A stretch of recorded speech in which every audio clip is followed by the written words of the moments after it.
Good evening, everyone. This is Jarvis Escott with What's Happening in Birmingham. Today I have the honor and pleasure of being with Miss Natasha L. Rogers. She owns a company here in town called 1221.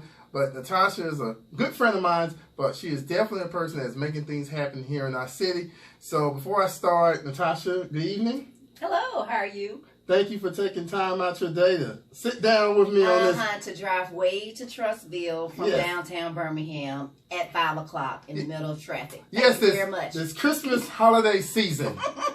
He couldn't book anyone else, so you're stuck with me today. Well, we're going to have a great discussion, everyone, this evening. I've been knowing Natasha for probably over 10 years. And Natasha is definitely a person here in our city that's making things happen. And I guess before I start, tell people your story. Okay, where do you want me to start? From birth or just job related? Job related. Because I have a birthday this week, so I'll be 41. Should I have said that? 41. Happy birthday. Thank you. But I started in broadcast journalism. I began my career as an intern at CNN News Source Sales in Atlanta. Then I moved up north and participated in the prestigious NBC Page program where I worked with Dateline NBC and Weekend Today. Transitioned back down south, worked at WVTM, NBC 13, and then moved again to Monroe, Louisiana, where I actually became a general assignment reporter. And that was my dream job until one day I was on a live shot and it's really hot outside, and I'm just like, oh God, I really just don't want to do this anymore. I end up transitioning out of broadcast journalism into public relations, and from public relations is 12 different components within that discipline, and I really had a knack for media relations because I have a media background, as well as special events, and I ended up getting those skill sets just by volunteering at different places such as the National Association of Black Journalists, PRSA. You'll be surprised how many people will let you do a whole lot of stuff for free. So you can really just hone your skills and really learn from some great people. And from there, it just went everywhere. So I started working at my alma mater, Miles College, and I started putting on Labor Day Golden Classic. That's where we met. Oh, yes. And then from there, opened up Railroad Park and put in and implemented some great successful programs that's going on today, such as Get Healthy on the Railroad, and did a lot of fantastic events, and then transitioned from there under then Mayor Bell's leadership with the Negro Southern League Museum. Opened that, served 6 months within the Woodfins administration, and within a short period of time really was able to open the museum, retire the dead, identify a restaurateur, and they were voted best museum in Birmingham by Birmingham Magazine under my leadership. So I was very thankful for that, as well with the volunteers that work with me. Okay, well. So a lot of little stuff. Yes, congratulations. I feel like a farmer, just dropping seeds and things, and you've seen the fruition, it's growing and everything. Yeah. Can we go back to Railroad Park? Okay. And, 10 years ago, if a lot of people remember, that was just like vacant land, vacant buildings, and kind of tell people how that process to what they see today. A lot of great people had a wonderful vision to transition Birmingham to make it better than what it was. And at that point in time, I don't know if you remember the history, but it used to be a stigma of downtown Birmingham, like we need to get out of here by 5 o'clock. So it became just a ghost town. Railroad Park served as a hub where everyone can work together and live together and play together, and it became Birmingham's living room. Now, my first day at Railroad Park was the day it opened. It was a lot of great people who helped bring that project to fruition, because that was a 20-year project, and unfortunately we just lost someone very instrumental in that, which is Mr. Giles Perkins, who just passed away, who was really instrumental in making sure the park was actually built.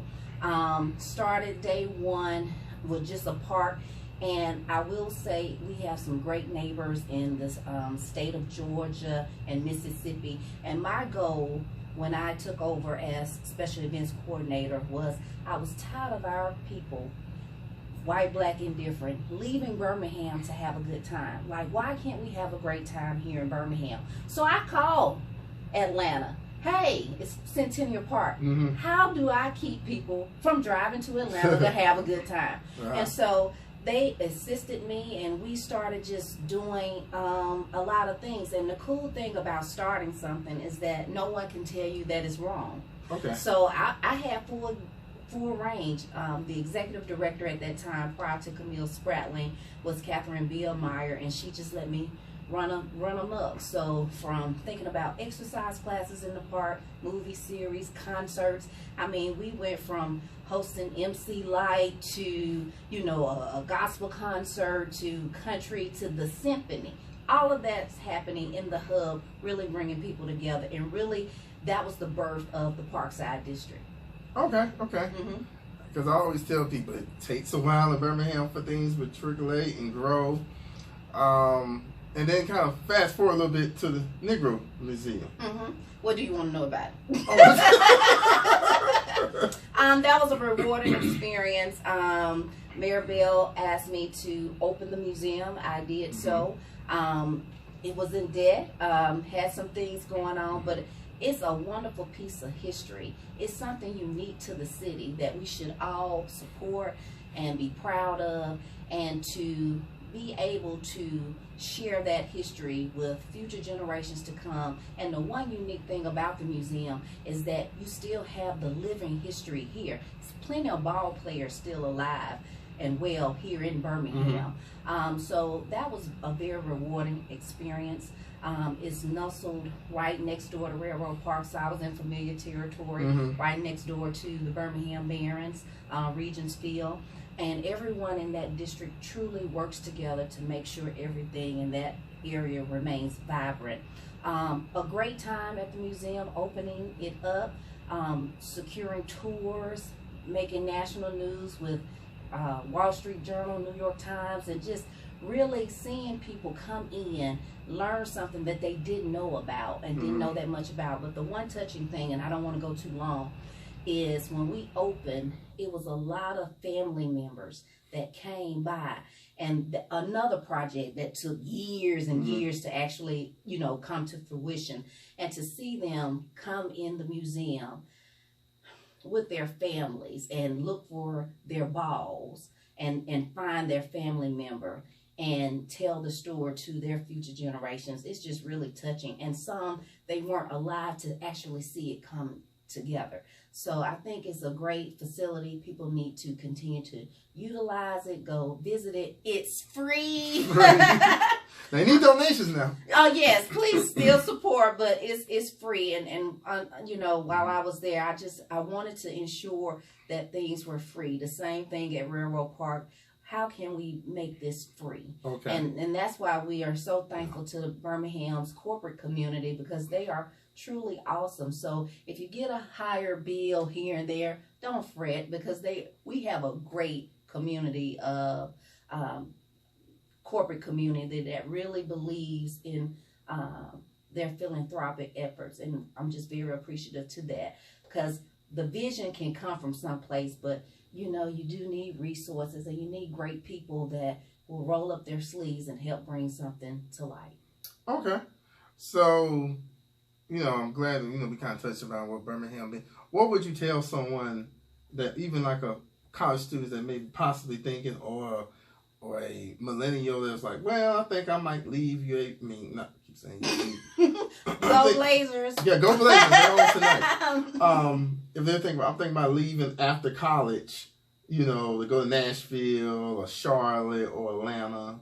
I think I would tell people, you know, I teach as well, be open. It was very rewarding for me to go and live in other places and see how they live, but Birmingham is home for me. I think you need to hone your skills, and your skills will make room for you. So be it here in Birmingham or somewhere else. But I would just actually tell people to be open, but also make sure you utilize all of the resources in your area. Don't be so quick to leave that you don't have all the tools you need to be successful in your next venture. Because, you know, we are very proudful people here in Birmingham. So if you do leave, we want you to be the best. So utilize the resources here and the people here to really make sure you're ready. So we can say, she's from Birmingham, he's from Birmingham. So transitioning now, first question, 1221. How did you come up with that name? It's my birthday. Oh, simple. I thought it was so cool. Okay. And then my phone number ended in 21. And I just always was partial to that number. So 1221. And on my birthday, I said I needed to create something. So that's what I ended up coming up with. Cool logo. Yeah, cool. You'll see the logo first off, the intro. So what was your vision? Honestly, when I first began 1221, it was to really assist small businesses. Okay. A lot of times when they get started, you know, they don't have the resources or don't see the importance as it relates to public relations. And so they get started and then they end up having to backtrack.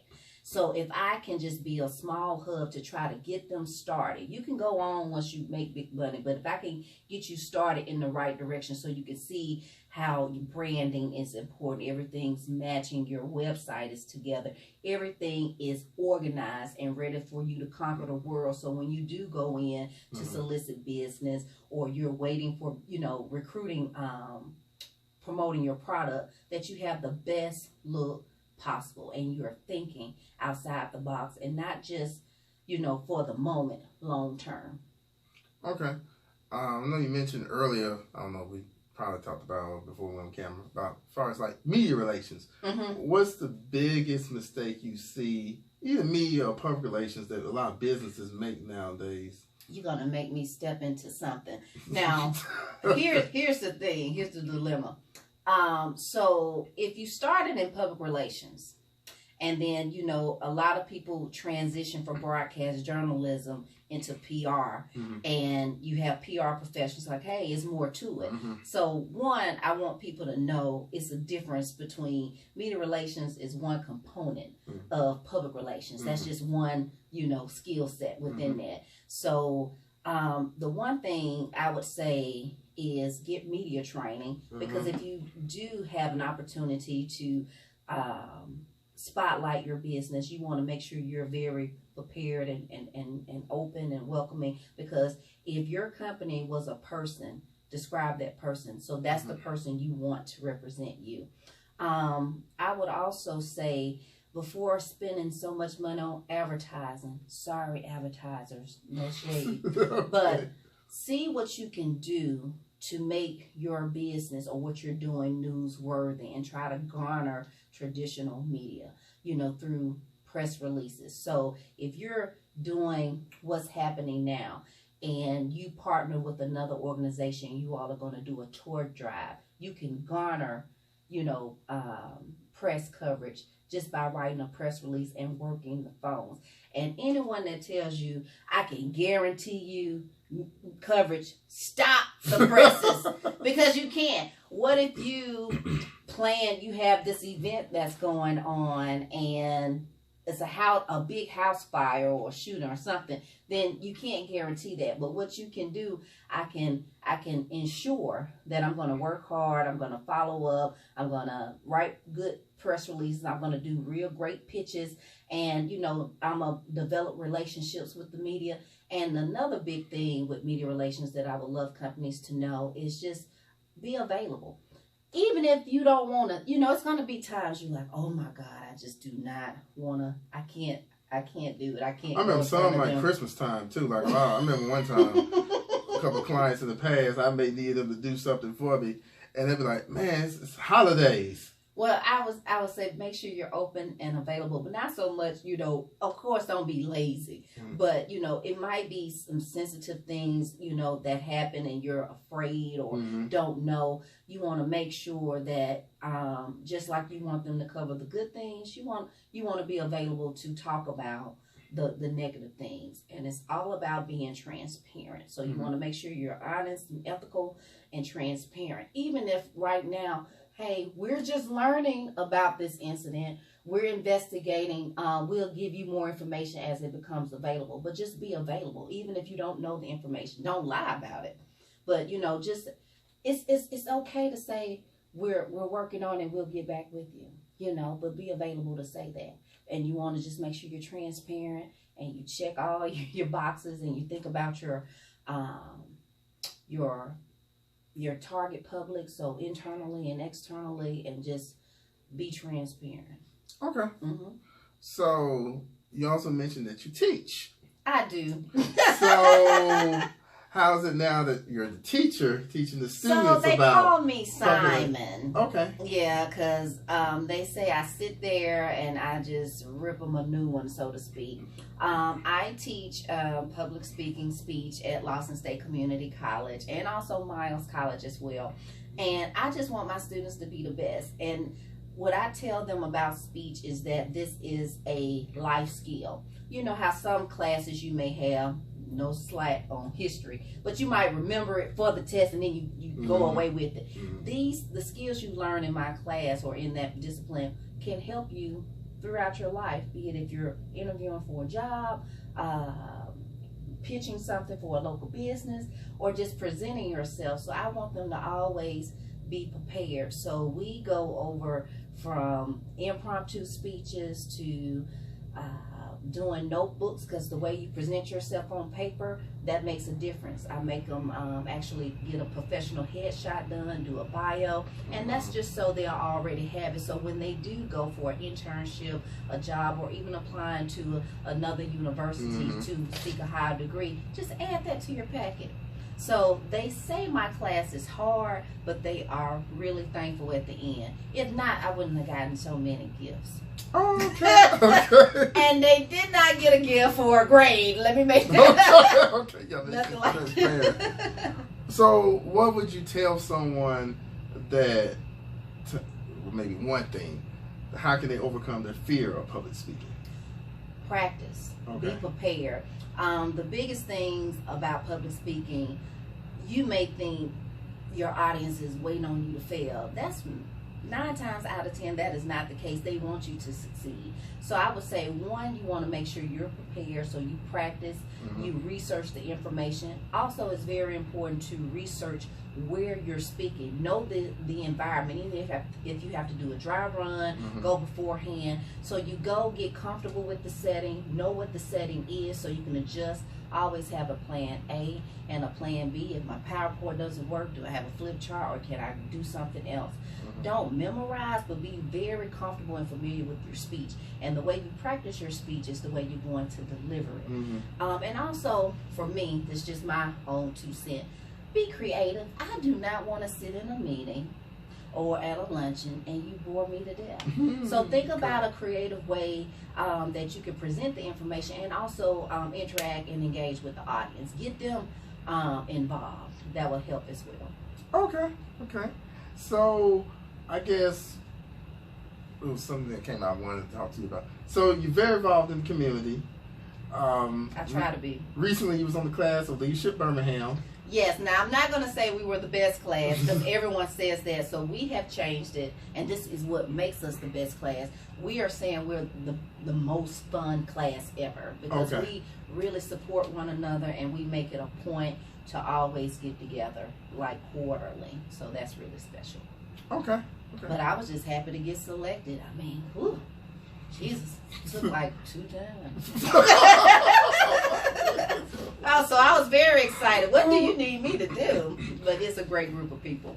So what's up for you for 2019?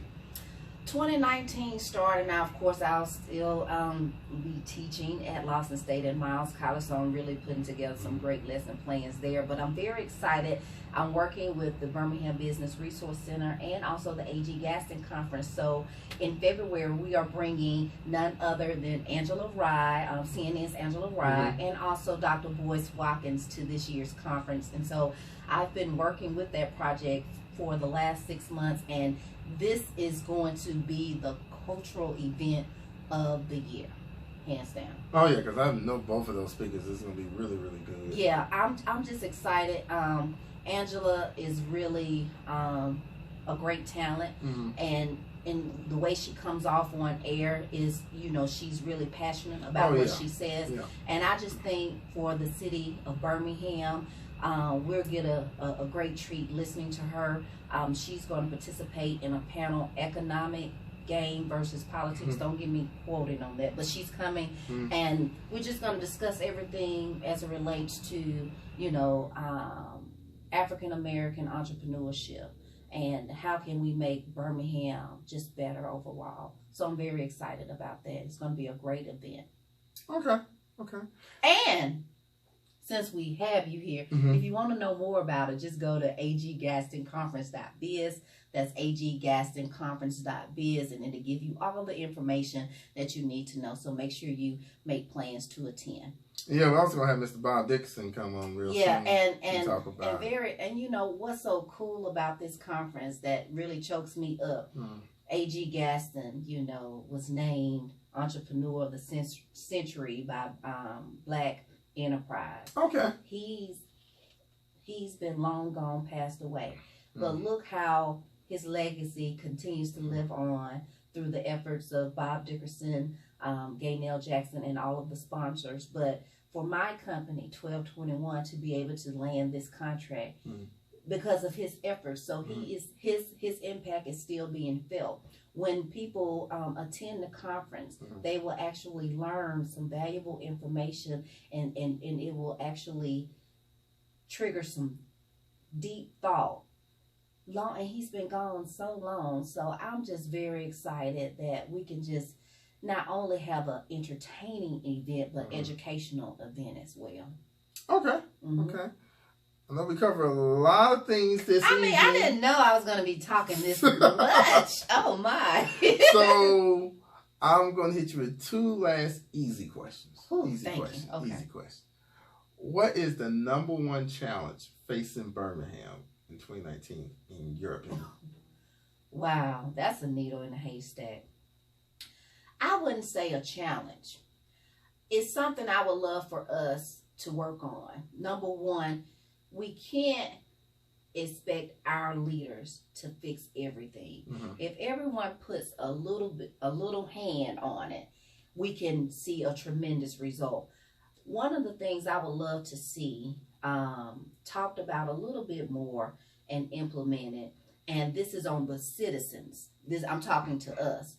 I want us to just take better care of our neighborhoods. If everyone pitched in, be it cleaning their house, their block, their particular street, where would the blight be?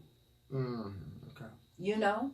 So let's, we have some elderly people that may not have the resources.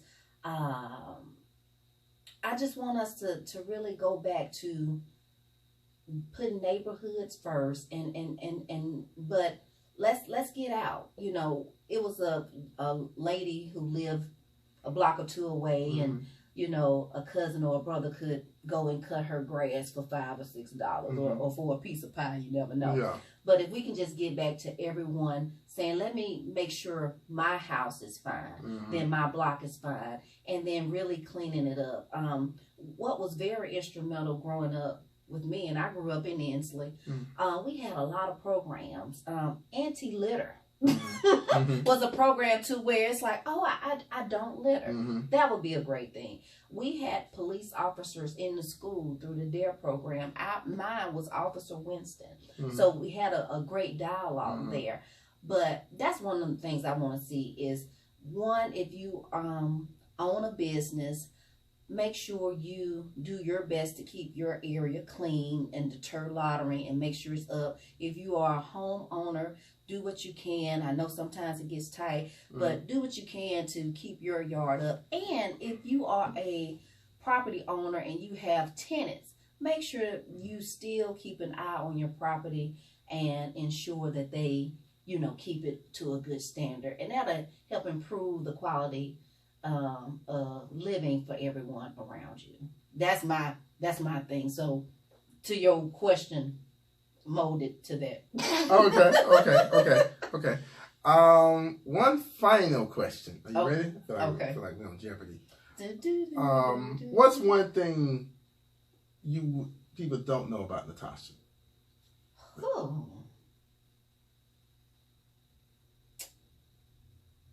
I don't know, should I tell you all this? Wait, maybe I should rephrase it. What's one thing you think people wouldn't? The setting is real cool, but I'm like, this is going out. Like I was going to... One one thing people may not know about me unless they, well, you know, because you really know me, is that I'm really hard on myself. Okay. I'm a workaholic. I've had people ask me, when do you sleep? I sleep a lot, but I really want to put forth a great product. And I am just now hitting my stride where I know my real strengths. You know how you get that question and you just say some stuff. Yeah. But I really know what they are now. And I don't take them for granted. To be able to come up with a concept and then implement it and execute it. That's a strong skill set that a lot of people can't do. That I'm like, I'm really gifted at that. And I enjoy doing that. But if I make a mistake, it takes me a while because I'm like, because I'm a planner. So I'm going to have a plan A, B, and C. And if that doesn't work, I'm like, And so that's one of the things I would say. I just want to not be so hard on myself. Live a little. Okay. Yeah. Okay.